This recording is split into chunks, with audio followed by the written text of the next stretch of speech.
Hope for people looking to find that hot new career and a woman that can speak to that. She is an international expert. She is a global speaker. She is a business expert. You have read her in every major publication in America. You have seen her on every major television network. And joining us now is Dr. Tracey Wilen. And Tracey, thanks for coming on with us again. How are you?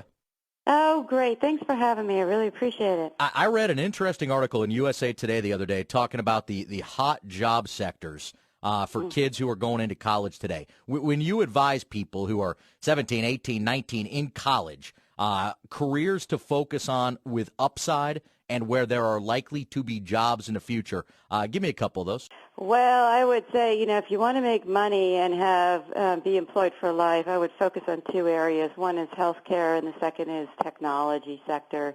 And in healthcare, I would look at, both the research side and the technology side and the patient care side. So those are to me the big ones in the future. Technology is interesting because in every study you look at, IT workers, there's just not enough supply. The demand far outstrips the supply, so you see a lot of people changing careers, going back and focusing on that, and that leads to the question, at some point, do we get to a spot where the demand isn't there because the supply is so great because everyone jumps into IT careers? Well, actually, and that's a good point. Technology and IT careers are actually quite challenging, because you have to keep up with the trends. You have to keep up with the latest programming language. If you're, pursuing computer science, you'll have to keep up with the latest networking technologies, the latest, desktop technologies or tablets or smartphones. So it's one of those careers that if you pursue it, you can be employed for life and actually make a lot of money, but you also have to take upon yourself to keep yourself relevant and trained at all times.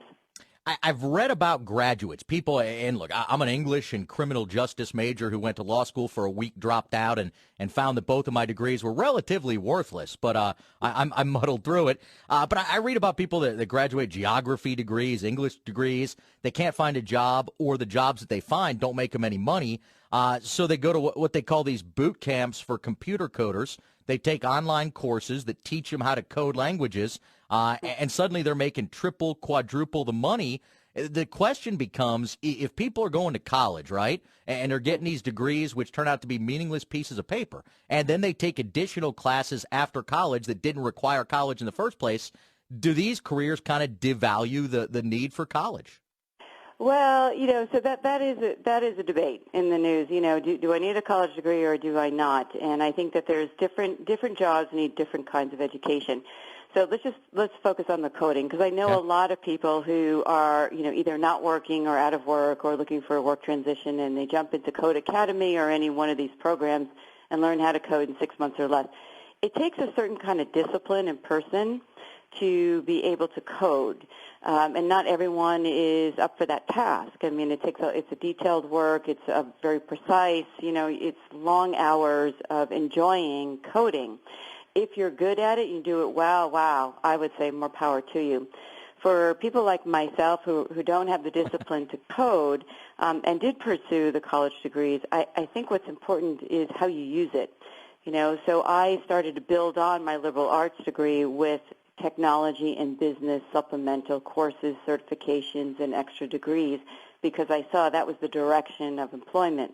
And that's also where I wanted the certain salary levels and titles to be. So there's different strategies, and I think the important thing is to understand what you like to do, what you do well, and what you can get paid at for doing well, and then help that guide you to what your direction is.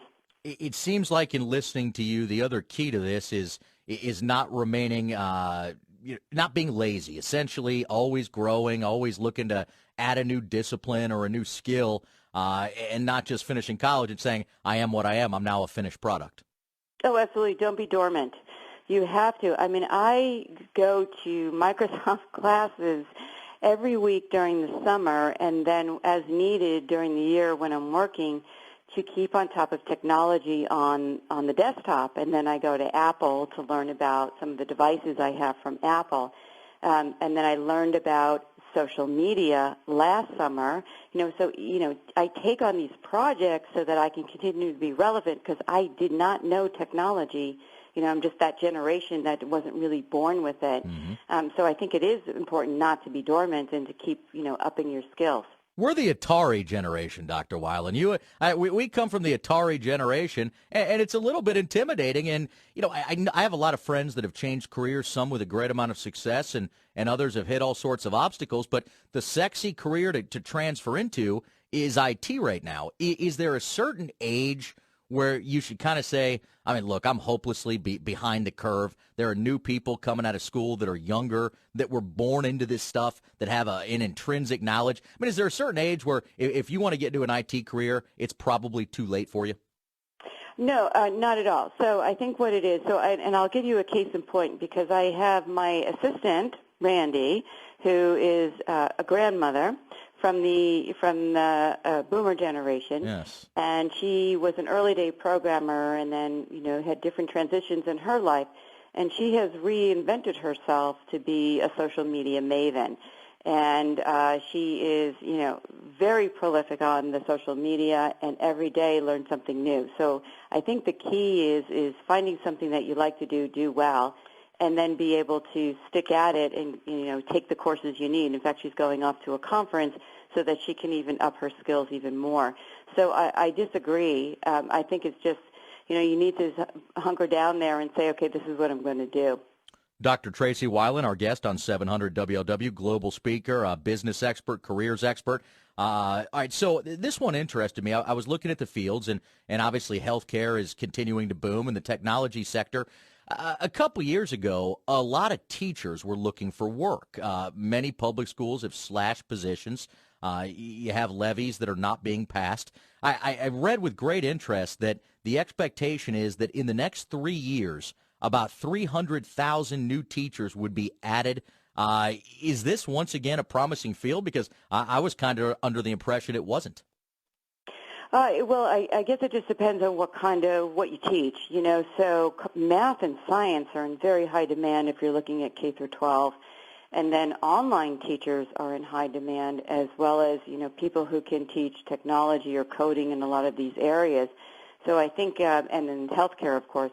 So I think it's an opportunity, and teachers should not only look in the classroom, but they should also look online. They should look for tutoring, and they should look for expertise. Like I have a number of teachers who specialize, for example, like in history, and they're also online experts for the museums. So there's a lot. I think teaching has opened up, because of technology, a lot of avenues that teachers didn't have before. We talked a little bit about that right age, and is there ever really a cutoff point? And you said, look, if you work hard enough and pick up new skills, that there's not.